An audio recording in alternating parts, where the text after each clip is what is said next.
మూసీ నీటి ప్రవాహం వల్ల కేతపల్లి మండలం భీమారం వద్ద ఉన్న లో లెవెల్ కాజ్వేపై రాకపోకలకు ఇబ్బందులు కలగకుండా చూడాలని జిల్లా కలెక్టర్ ఇలా త్రిపాఠి చెప్పారు.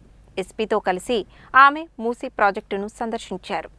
మంగళవారం జిల్లా కలెక్టర్ ఇలా త్రిపాఠి ఎస్పీ శరత్చంద్ర పవార్లతో కలిసి మూసీ డ్యాంను సందర్శించారు. నీటిపారుదల శాఖ, ఇంజనీరింగ్ అధికారులతో మూసీ ప్రాజెక్టు ఇన్ఫ్లో, అవుట్ఫ్లో అలాగే ప్రాజెక్టు వద్ద ఉన్న సమస్యలను అడిగి తెలుసుకున్నారు. ముఖ్యంగా గేట్లకు సంబంధించి ఇతర సమస్యలు ఏమైనా ఉన్నట్లయితే తమ దృష్టికి తీసుకురావాలని చెప్పారు. ప్రస్తుతం ప్రాజెక్టు నుండి బయటకి పంపిస్తున్న నీటి వివరాలను అడగగా 13,000 క్యూసెక్కుల నీటిని కిందికి వదులుతున్నట్లు ఇరిగేషన్ అధికారులు జిల్లా కలెక్టర్కు తెలిపారు. అనంతరం జిల్లా కలెక్టర్, ఎస్పీలు కేతపల్లి మండలంలోని భీమారం గ్రామం వద్ద ఉన్న లో లెవెల్ కాజ్వేను తనిఖీ చేశారు. మూసీ నుండి ఎక్కువ నీరు విడుదల చేసినా లేదా ఎగువ ప్రాంతాలలో కురిసే వర్షం కారణంగా నీటి ప్రవాహం ఎక్కువైతే కాజ్వేపై నుండి నీరు ప్రవహిస్తుందని, 20,000 క్యూసెక్కులు మూసీ నుండి వదిలినప్పుడు మాత్రమే సమస్య ఉత్పన్నం అవుతుందని ఇరిగేషన్ ఇంజనీరింగ్ అధికారులు జిల్లా కలెక్టర్ దృష్టికి తీసుకువచ్చారు. ఈ విషయంపై జిల్లా కలెక్టర్, ఎస్పీలు స్పందిస్తూ భీమారంలో లెవెల్ కాజ్వే గుండా ప్రయాణం చేసేవారిని